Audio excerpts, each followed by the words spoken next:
So, this is the disembodied voice of dancing Yves, and for today's episode of Talking With, I'm with the cast, some of the cast of Uptown Country Girls, playing currently, as I record this interview, at Stage West Calgary. So, first off, thanks for, again, coming in between two shows. I always appreciate when the cast gives up their little bit of spare time on a Sunday. But we've got a fairly large cast here, and we're going to be all over the place, I think, as far as our conversation goes. So, first off, I guess we'll head over to Mr. J.B. Thibodeau. When you think of triple threat as an actor, it's usually singing, dancing, and acting, but you're a little bit of a different triple threat. Thank God. You are actor, director, and designer? Yeah. So is there one part of that jumps out at you the most, or you like to have a hand in all of it? After doing this show, it's all pretty equal. I think I like the production side the most, but there's something about being on stage that you're always drawn back to. I don't think I can ever get rid of that kind of need to be in front of people. They're different balls of wax or whatever the adage is, but it's.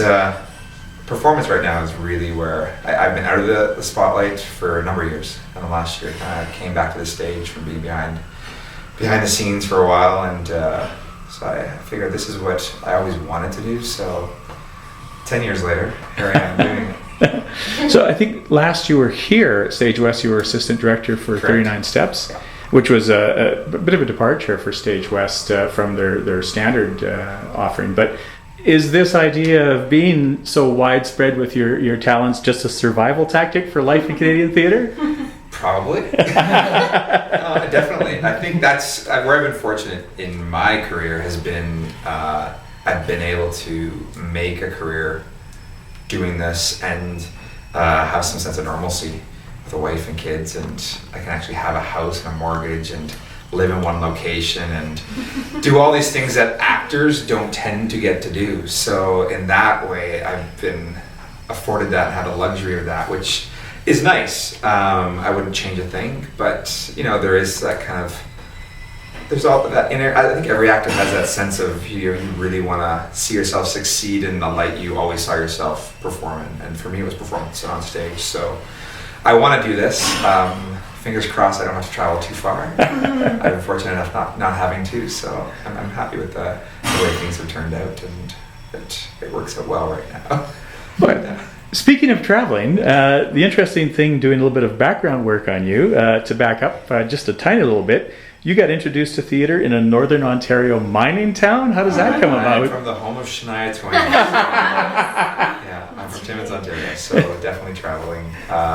When you live in the north, the only where to go to theatre is the south. So Toronto and the peninsula were my home and roots for my post-secondary education. So that's where I was. And then ended up out this way. It's a bit of a segue, but did that allow you to get a variety of different skills from that sort of a smaller theatre community? No, ironically, I didn't start theatre until I was in high school. In grade 12 was when I started theatre. Until then, I'd been singing. So I've been singing since I was in grade 2, since I was 7. So I was a boy soprano, believe it or not, and toured with boys choirs and did all that. So I did a lot of choral stuff growing up. But there was no theatre until high school. So. Man alive. And kind of appropriate that you're from the home of Shania Twain for Uptown Country Girls. Right. But he doesn't sing any Shania Twain. No. Well, I'm going to move over to the international star of the production. Let's journey across the ocean, shall we? Nikki Ponte has appeared on X Factor in Greece, ran through quite a bit of the process up to 3rd place. And from that, signed with Sony Music Entertainment Greece, and were one of 6 candidates selected to represent Greece in the Eurovision Song Contest 2011. I kind of get the feeling, having some Greek friends, that it's a pretty close-knit community, so you must have been recognized absolutely everywhere. It was really strange, to be honest, like being recognized on the streets, and just kind of took a little bit of getting used to, but yeah, it was a pretty awesome experience. Pretty flattering. The list of songs that you performed for X Factor that I saw online seems to be a lot of pop hits and even something by the big Greek superstar Melina Mercouri. We have a few other people that have been in competitions. Do you have a lot of say in what you're able to pick, or is some of that stuff chosen for you? At the beginning, it was pretty much, this is the song that you're singing and that's it. Even down to the keys of the song that they wanted you to sing them in. And it's like, but I'm screaming. But that's just how it was. And then slowly you build the relationship with your coach and stuff, and they allow you more freedom to sort of pick your own songs and do a little bit of your own staging and stuff like that. So by the end of it, it was okay. Now, beyond the introduction you received to audiences with X Factor, you've had other TV appearances and a number of music critics, so you've had a pretty wide degree of exposure already in your career. I sort of did the opposite thing. I live the life of a wanderer. Like, I don't have a home. I just kind of jump from place to place doing different things, and I'm quite happy doing that right now. But yeah, it's a lot of stuff that I kind of crammed into the last few years of my life. Yeah.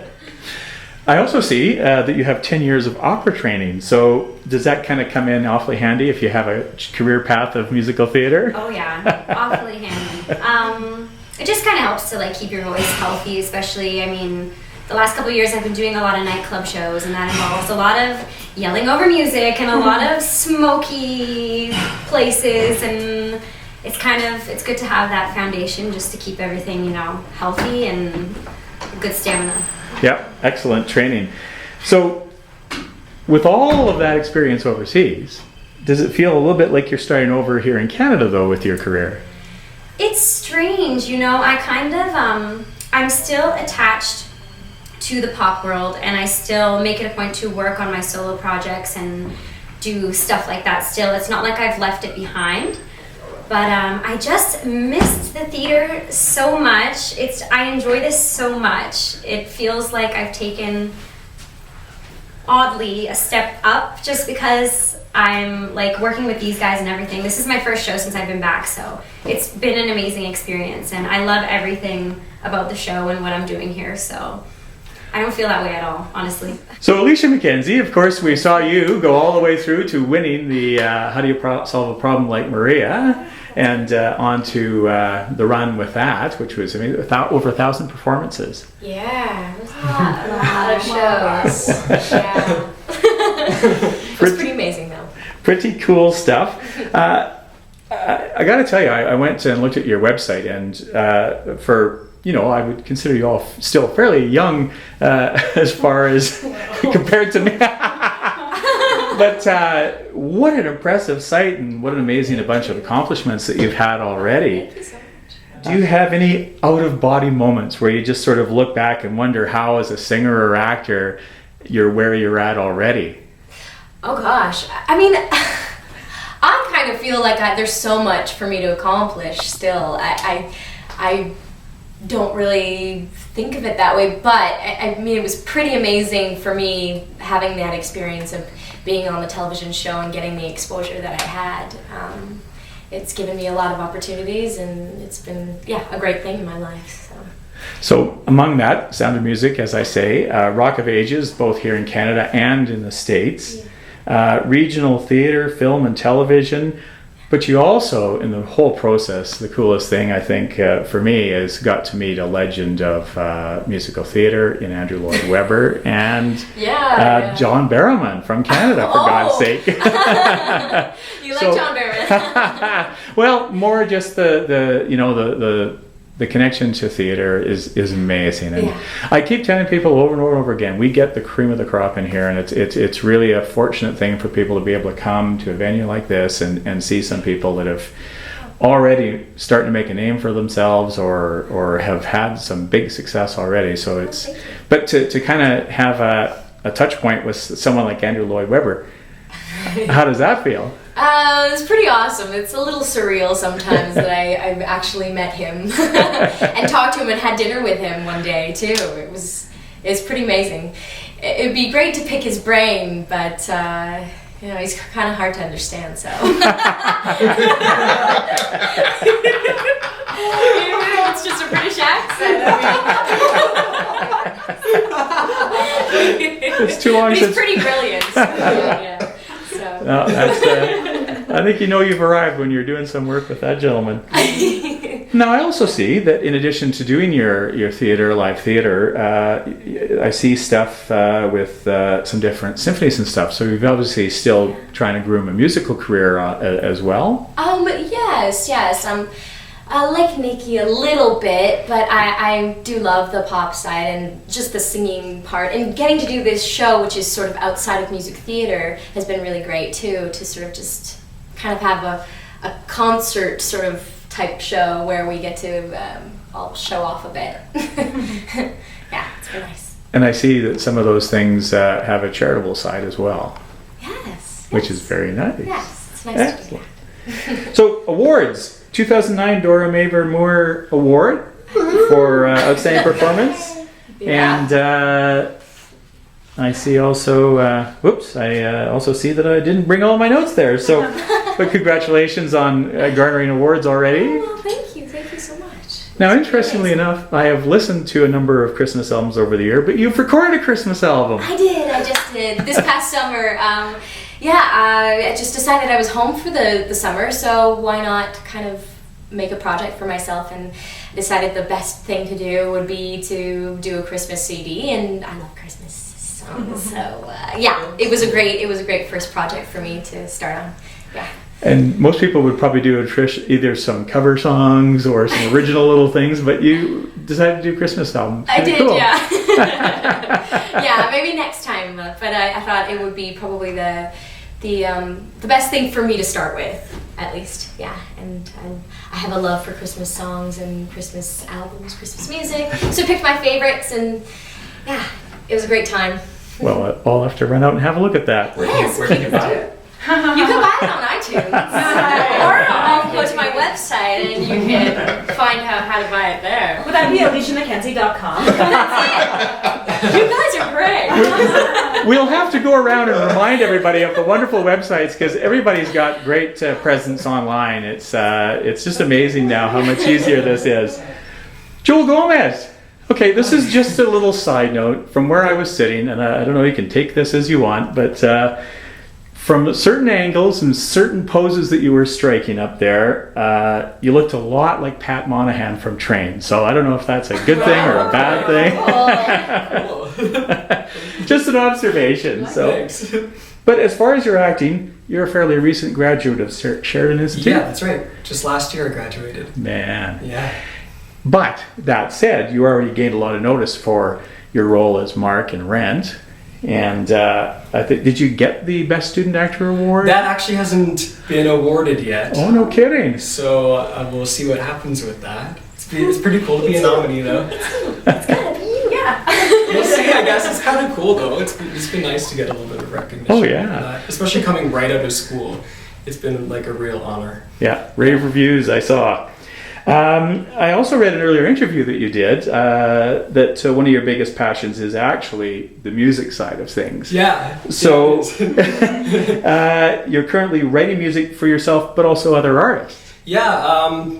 I just did a commission recently for Fire Safety Board. Oh my god, it's so good. It's No kidding. because they made one like in the 90s, and it was like this like cheesy like 90s pop song about fire safety, and it circulated around schools and on TV and stuff. So they wanted to update it, and I got commissioned, and I did the music, and another girl wrote the lyrics, and we both sang on it, and we're in the Sing it. Sing it. I'll sing it. I don't know if I actually don't think I'm allowed to sing it. Oh, is that copyright? It's not lit. I don't think I can yet. Sorry.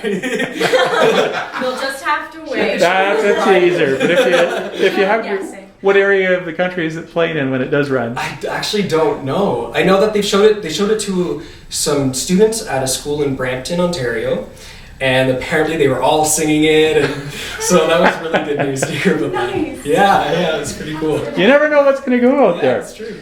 So what influences you if your passion is really music? I have a whole bunch of influences. I like to listen to a lot of different kinds of music.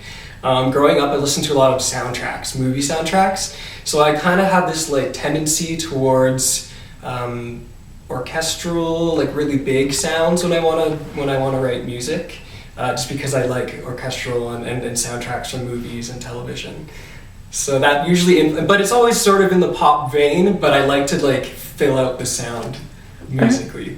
Excellent. Does musical theater give you enough of a bite into that though? You know what? Yes. I actually, when I started school, I didn't think of myself as an actor at all. And it kind of terrified me. I felt like I got in because I could sing, and that's why I went to the school. But throughout the process, I fell in love with acting, and now I find that I miss being in a show that has a through line and has character development, because there's something really great that you can sink your teeth into with a good character, like Mark in Rent or other shows too. Yeah. But did you ever think that you might find yourself at one point perhaps donning a blonde wig and sort of being Dolly Parton in the middle of nowhere? People loving it. People are loving it. It's fun. And how can you know what? It elicits a nice response, and you just can't help but feel a little bit of love. So I always look forward to it. Actually, a great moment. Yeah. Cyndi, Carleton, you are. As well as the young lady beside you, have been in a production of Marvelous Wonderettes. Different production. Yeah, and actually the Winter Wonderettes as well. So. Oh my gosh, yeah. There's a Winter Wonderette. Of course there is. Yes. There's a potential country Christmas song, "Walking in a Winter." No, that's just yeah, wrong. exactly. That's in the show. Anyway, yeah, exactly. You have got a whole raft of country appearances and stuff that you've been a part of for quite a while. And I couldn't help but notice that you have a running gig with one of the better-known Canadian Elvis tribute artists. I certainly do, yes. Stephen Kabakos? Yes, yeah. exactly. I saw him years ago when he was first kind of getting going. I think it was the second Penticton Elvis Festival. I was there. No kidding! I was totally there, yeah. Incredible. Awesome, yeah. Oh, that guy raises it up. He's amazing. Yeah. He really is something else to watch perform. Actually, like honestly, I don't tell the Elvis purists that, but there are some songs that he sings that I think he sings better than Elvis. So yeah, he's really something to watch, and I've been singing with him for so long. Oh my gosh. And it's because the music is always good. Yeah. And he really cares about really paying tribute to Elvis. Like he doesn't think he's Elvis by any means, but he really respects Elvis. Yeah. So it's always a good time for sure. So how does something like that come upon you? I know, it's so bizarre. And then you end up doing shows about Elvis. Like it's one of those funny things. But I was just doing another show in Kitchener-Waterloo, and one of the band members knew one of the band members, and they were looking for a new female backup singer because Steve had a girl who was a singing teacher and she was leaving town, so they were looking for someone. So I said, I don't have anything else coming up for the next little bit. Sure, that sounds like a hoot. And they gave me a CD and said, listen to the female part, come in and audition. And I went to this barn in Milton, Ontario, which is like this far, with like 13 guys. So I sang, and they're like, you don't mind hanging out with guys, like 13 of us? And I was like, no, I have 3 brothers. I'm cool. I'm good. So yeah, I've just been doing it kind of off and on ever since. Crazy stuff. A small world too. I had no idea that. Hilarious. Penticton's awesome. Oh yeah, beautiful. Oh, cool. And they do a really incredible. I don't know if they're still doing it, but they were running for quite a while. Mm-hmm. I went for 2 years, so yeah, it was awesome. Good times. So you also have another big project that you are fostering, the Best of Women in Song project with the Songbirds. Yeah. Can you talk a little bit about that? Sure. Yeah. So I've been singing with there's 4 of us and 4 girls, and I've been singing with these girls for a number of years, and we started off doing an Andrew Sisters swing trio, which is awesome. But when we would get together and start singing, we realized how much music we loved and how much music collectively we could sing together. So it was kind of brainchild of mine to say, we need to do more than just swing here. Like, you can sing pop like nobody's business. You can sing country and folk music, and I can sing music theater. And so, why don't we make a show together? So we've tried to get as many different genres and music throughout the ages. So as we say, from opera to Lady Gaga, from Dolly Parton to Aretha Franklin, we sing it all. Mm-hmm. So we do our own arrangements, our own kind of mashups of songs. So yeah, we're on a hiatus right now because I'm here and one of the girls just had a baby, but that'll do it. yeah, exactly. So we're a little busy right now, but yeah. And people can perhaps view little clips of that online by any chance? Absolutely, on YouTube, on our website, thesongbirds.com. Or .ca. .ca, yeah. .ca. It is .ca, that's right. And you can follow us on Twitter, the Songbirds 4. I'll have to go check that out. I didn't see the Twitter link. But you guys have opera, Lady Gaga, Dolly Parton, Aretha Franklin, and even more just in some of the video clips that I'm alluding to there. Oh, nice. So you offer a pretty diverse night of entertainment for fans of female vocals. Exactly. Yeah, it's pretty fun. Cool. Now, beside you, there's a star of a commercial, but I see that you've got a bit of a string of commercial credits as well. Yes. Out East, Pizza, yes. Johnson & Johnson, and a few more. Yes, yes. When I can, when I'm in town, I tend to do a few things. So it's a cool opportunity. People don't realize they can stretch their wings in a lot of ways. Yeah, it's good. It's always ridiculous because you're always asked to do the most silly things, but when the opportunities are there, it's really great to. I don't know. I just always have found it fun. Not everybody loves the process, but I've always enjoyed it. It's tough, and that's the challenge. I've talked about this in a number of different interviews, that as a Canadian actor in particular, it's tough because you are on the road all the time, and it's a challenge to try and put down roots and be able to do something. So stuff like that is just a wonderful opportunity. Good luck. Thanks. Amber Bissonnette, who I've talked to before as a cast member of The Marvelous Wonderettes, which is still one of the hotly downloaded podcast interviews in my series. Just remarkable. So thanks for that. Hey, no problem. I wasn't aware in my prior fact-finding search on you that you have spent your entire career in Alberta productions. Yeah. Good on you. How challenging has that been to keep going? It's challenging in that it's necessary to diversify, much like JP has found himself behind the table and on the production side of things. I've also had to do that. I'm a choreographer as well. I'm also a dance teacher and a musical theater teacher. So on top of performing, as a musician, not just as a theater performer, I sometimes play mandolin for the James Murdoch Band. So I mean, you've got to have as many tools in your tool belt as you possibly can to not have to serve tables. Well, that would go down as another thing I didn't know, that you played mandolin. That's crazy stuff. Now, you did mention that I think you also have a dual role here as dance captain, and you have a background as choreographer. Is it a little daunting to have the co-creator being someone like Tim French, who has done choreography for stuff like The Producers and had Mel Brooks come down and keep an eye on him? Or do you have a big say in how this? Tim in particular is a man who understands that we're all playing the same game. Yeah. He walks into the room with a smile on his face and a positive and professional attitude. Mm-hmm. He treats everybody equally. We even had the opportunity to riff out some of the choreography for the show together, which was fun. No, I mean, as far as my job as dance captain, once Tim departs, it's then my job to make sure I just maintain his vision and give it a little help in certain places where Tim's eyes have to be everywhere, because when he's the director and choreographer, he has so many responsibilities. So yeah, we're all playing the same game, and Tim is a gem. He's wonderful. Now, you've also got a load of credits with Hit and Myth Ground Zero, another great Calgary theater institution. Do you see a big difference between a traditional theater venue and something like Stage West when you're when you're doing your different roles. Oh, absolutely. Commercial theater and independent, gritty theater are definitely two opposite ends of the spectrum. I wouldn't say that my approach to a show on the commercial end or on the independent end differ too much, because I've grown to understand what my process is as a performer.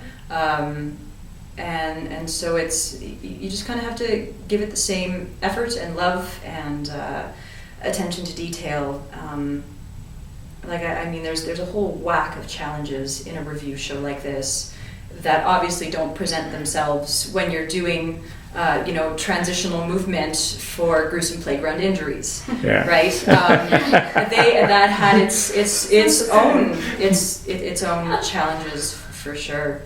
Every show has its challenges, and it's how you meet them. In addition to doing your theater, choreography, and mandolin, you also do some background vocals for some different artists. Yeah, I do. I play for a tribute band, sort of, called Going to Graceland. Oh. And we do Paul Simon's Graceland, cover to cover kind of thing. Wow. A similar group of people. We also did the entire album of Rumors. My partner, James Murdoch, also runs a studio in Edmonton called the Norwood Studio, and I've sung backup vocals on a whole whack of independent albums that they've made there, and I sing backup vocals for him as well. So, yeah. So being confined to Alberta doesn't seem to be holding you down at all. You know what? I would not even for a second think of it being confined. I am so lucky to have the sense of community that I have in Edmonton and in Calgary, even working with JP and Canmore as choreographer. I find a great deal of my friends from the Toronto area or even Vancouver do have to travel, like we were all saying, we have to travel to all ends because it's a population density thing, right? I mean people go to Toronto because that's where so many things start. Like it's a audition epicenter. But I'm so lucky and so blessed to have spent the past, I'd say, 15 years creating such a beloved sense of community in this province, in this theater community. It's amazing. That's awesome. Yeah. So if anybody wanted to find out, aside from going back into the archives and watching the Marvelous Wonderettes cast interview, how do we find Amber online? You know what? I don't have a website. Oh my gosh! How has she ever made a go of it? It's all about connections for me. I mean, I'm sure I've done a disservice to myself to some extent, not having a website, but hasn't kept me back yet. Well, we will find you one way or the other, and if it's in a live performance, that's even better. Did we get your website link? CyndiCarleton.ca. Perfect. Yeah. You can follow me or you can like me on Facebook, Joel Gomez. Perfect. EliciaMacKenzie.ca. There we go. A great website, as I said. I have a Vivo channel, but I also really like to communicate with fans through Facebook and Twitter, so that's probably the best place. Perfect. Okay. They'll have any links that I can. And Facebook, Twitter, or jptwitter.ca. Wonderful. Well, guys, I know you're looking to get back out and get a little bit of a break here before the next run. So thanks again, as always, for participating, and have a great run while you're here. Thank you. Thanks.